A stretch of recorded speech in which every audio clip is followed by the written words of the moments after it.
আসমান কে বানাইলো? একটা ঘর বানাইলে তো কমসে কম 4টা খুঁটি লাগে নাকি বলেন? কমসে কম কয়টা খুঁটি লাগে? 4টা খুঁটি লাগে। এত বড় আসমান কে বানাইলো? এত বড় জমিন কে বানাইলো? আপনাকে কে বানিয়েছে? আমাকে কে বানিয়েছে?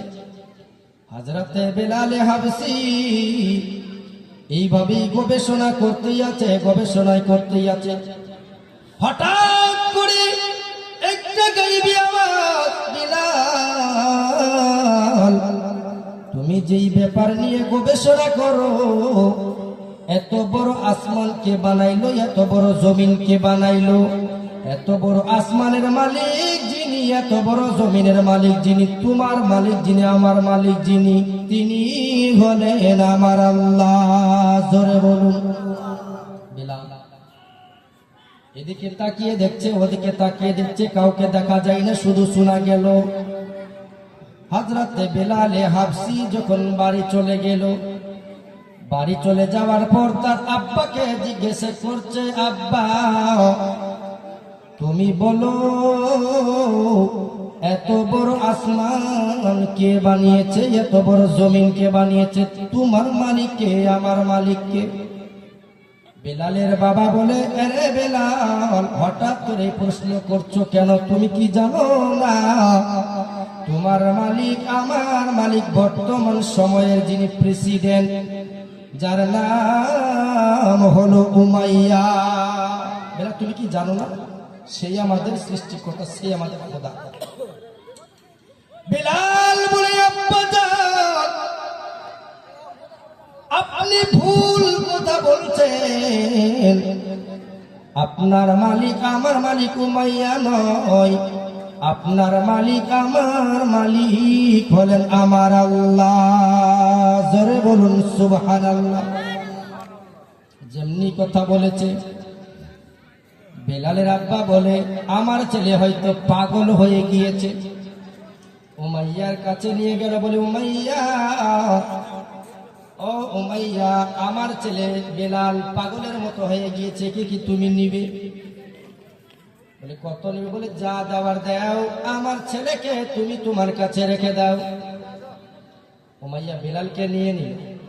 নেওয়ার পরে বেলাল বকরি নিয়ে, ভেড়া নিয়ে জঙ্গলের মধ্যে যায়।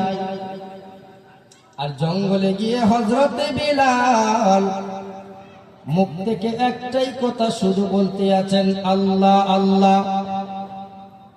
এইভাবে যখন বলতে আছেন, উমাইয়ার কানে খবর পৌঁছে গেল। উমাইয়া বেলালকে ডেকে বলে, বেলাল তুমি নাকি একটা কবিতা সব সময় পড়তে আছো।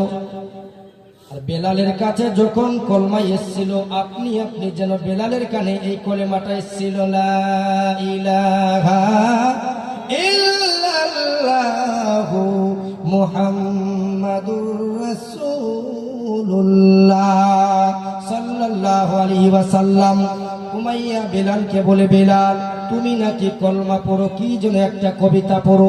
বেলাল ডাক দিয়ে বলেন, উমাইয়া আমি কোনো কবিতা জানি না, আমি কোনো কবিতা জানি না, আমি কোনো কবিতাও পড়ি না, আমি একটাই শুধু পড়ি, আমি একটাই শুধু জানি, লা ইলাহা ইল্লাল্লাহু মুহাম্মাদুর রাসূলুল্লাহ সাল্লাল্লাহু আলাইহি ওয়াসাল্লাম। জোরে বলুন সুবহানাল্লাহ। উমাইয়া বলে, বেলাল তুমি কি জানো এই কবিতাটার মানে কি? বলে, কি? এই কবিতাটার মানে হলো খাওয়ার বন্ধ করে দেওয়া। বেলাল বলে, উমাইয়া রে, আমি বেলালের যদি খাওয়ার বন্ধ করে দেও আমার কোনো দুঃখ নাই। আমি বেলাল এই কলেমাটা যখন পড়ি, আমি বেলালের কলেজা যেন শান্তি পাই। জোরে বলুন। আমি বেলাল যখন এই কলিমাটা পাঠ করি, আমি বেলাল যেন শান্তি পাই, আমি বেলালের কলেজা যেন ঠান্ডা হয়ে যায়। উমাইয়া বলে, বেলাল রে, তুমি কি এই কবিতা ছাড়বে কিনা বলো? বলে, না না ছাড়বো না। বেলালকে বলা হলো, বেলাল তোমাকে সময় দেওয়া হলো এই কবিতাটা ছাড়ানোর জন্য। বেলাল আবার ভেড়া বকরি নিয়ে জঙ্গলে গিয়েছে। যারা ওর সঙ্গে ভেড়া বকরি চড়ানোর জন্য জঙ্গলে গিয়েছিল, বেলাল সবাইকে বলে, শুনো ও আমার বন্ধুরা, শুনে নাও, শুনে নাও, উমাইয়া আমাদের খোদা না, উমাইয়া আমাদের মালিক নয়, আমাদের মালিক হলেন আমার আল্লাহ। এই কথা যেমনি বলেছে, তারা এসে উমাইয়ার কানে খবর দিয়ে দিল। উমাইয়া বেলাল সবাইকে তো এই কবিতাটা শোনায়, সবাইকে বুঝাই, আমার নাকি মালিক আপনি নয়, আপনি নাকি আমাদের খোদা নয়। বেলাল আমাদেরকে বুঝাই সব সময়, আমাদের নাকি খোদা আপনি নয়। উমাইয়া বলে, বেলাল তুমি এই কবিতা ছাড়বে কিনা বলো। বেলাল বলে, না আমি বেলালের যদি জীবন চলে যায়, আমি বেলাল জীবন দিতে রাজি, কলমা ছাড়তে রাজি না। আমি বেলাল জীবন দিতে রাজি, কলমা ছাড়তে রাজি না। উমাইয়া বলে, বেলাল তুমি কি জানো এর শাস্তি কি হতে পারে? বেলাল বলে, জানি না। বেলালকে বলে, বেলাল তুমি যদি কলমা না ছেড়ে দাও রে বেলাল, কলমা না ছেড়ে দাও, তোমার খাবার পানি বন্ধ করে দেওয়া হবে। বেলাল বলে, কোনো আফসোস নাই। যেমনি কথা বলেছে, উমাইয়া হুকুম করে দিল, প্রহরীরা রে বেলালের উপর আক্রমণ করো, বেলালের উপর আঘাত করো, চাবুকের বাড়ি দাও। বেলালের উপর চাবুকের বাড়ি দেওয়া শুরু হয়ে গেল। বেলাল আল্লাহকে ডাক দিয়ে বলে, আল্লাহ রাব্বুল আলামিন, আল্লাহ নবীর কলমা পড়ার কারণে আজকে আমি বেলালের উপর চাবুকের বাড়ি পড়ে, রাব্বুল আলামিন আল্লাহ গো, তোমার নবীর কলমা পড়ার কারণে আমি বেলালকে উমাইয়া মারধর করে, আয় আল্লাহ আমি বেলালের যদি জীবন চলে যাই, যাও আল্লাহ আমার জন্য মুখ থেকে নবীর কলমা না বেরিয়ে যায়। আল্লাহ আল্লাহ গো, তোমার নবীর কলমা পড়েছি বলে উমাইয়া আজকে আমার উপর আঘাত করে, আমার উপর অত্যাচার করে। উমাইয়া বলে, বেলাল রে এখনো সময় আছে, কলমাটা ছেড়ে দে। রে বেলাল তুমি যদি কলেমাটা ছেড়ে দাও, এই বেলাল তুমি যদি কলেমাটা ছেড়ে দাও রে বেলাল, আমাকে যদি খোদা মনে করে নাও, বেলাল রে আমার আড্ডা রাজ্য তোমাকে দিয়ে দিব। বেলাল বলে, উমাইয়া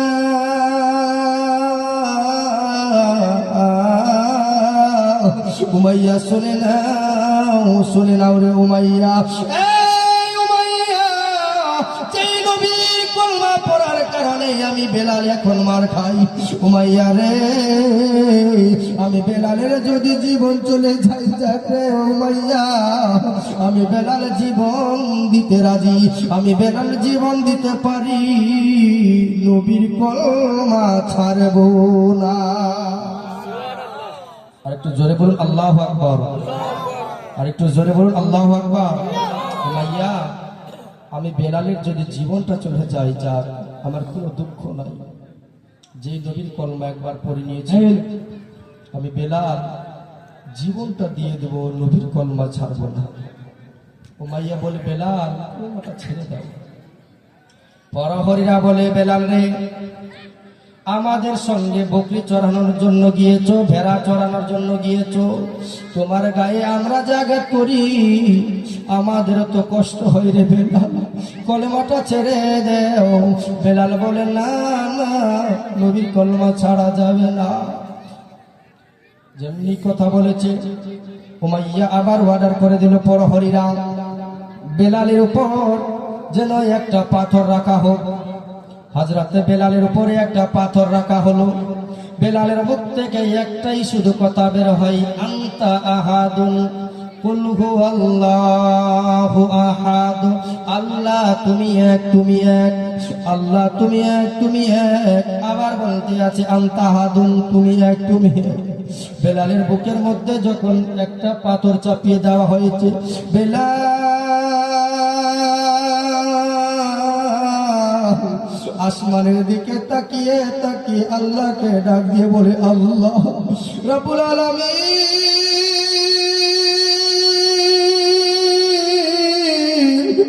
আল্লাহ গো, তোমার নবীর কলমা পড়ার কারণে আল্লাহ আজকে আমার উপরে এত অত্যাচার করা হয়ে গো আল্লাহ, আমার বুকের উপর পাথর রেখে দিয়েছে আল্লাহ গো।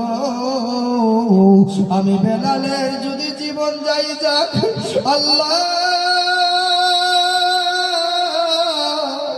আমি বেলালের মুখ থেকে যেন কলমা না বেরিয়ে যায় আল্লাহ গো।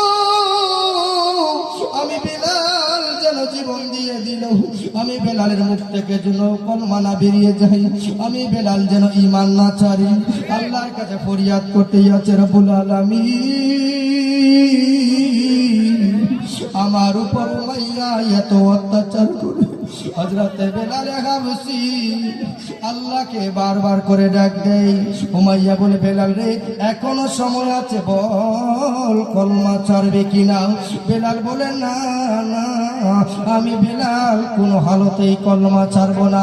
হযরতে বেলাল হাবশী রাদিয়াল্লাহু তাআলা আনহু এই কথা যখন বলেছেন, বাবা উমাইয়ার আদেশ অনুযায়ী হযরতে বেলালের হাত পাগুলি বেঁধে দেওয়া হয়েছে, গড়ার সাথে বেঁধে দেওয়া হলো।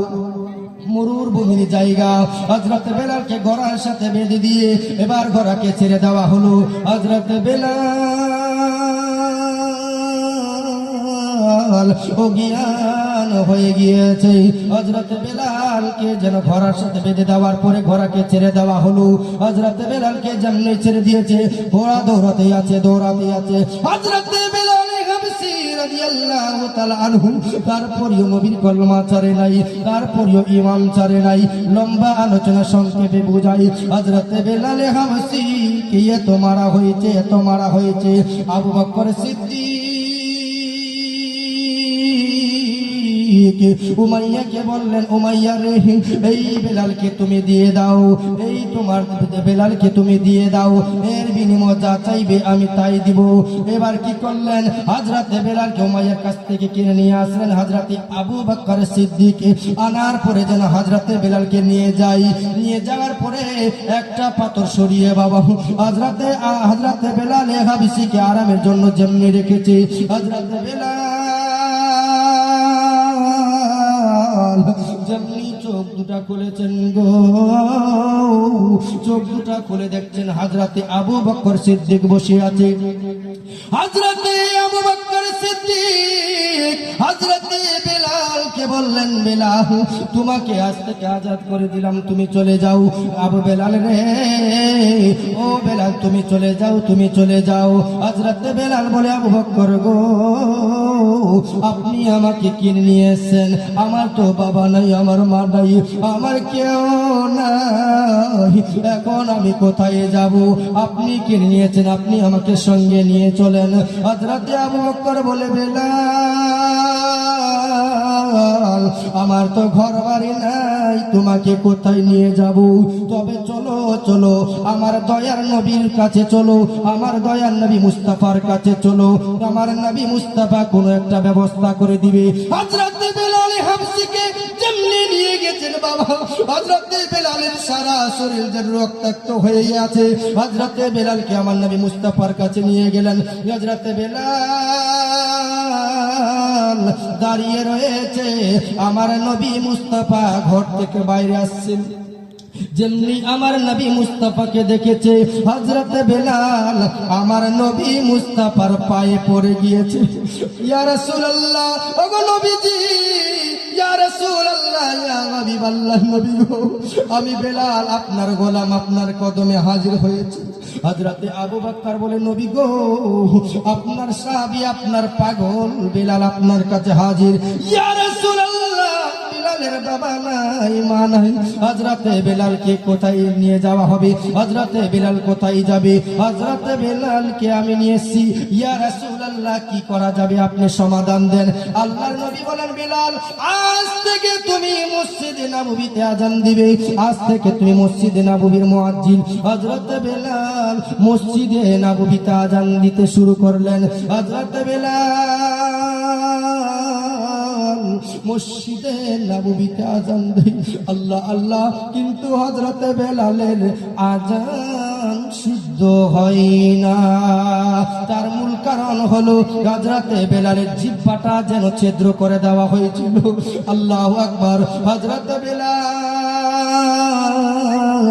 মসজিদে নববীতে আজান দেয়, আশহাদু আল্লা ইলাহা ইল্লাল্লাহ।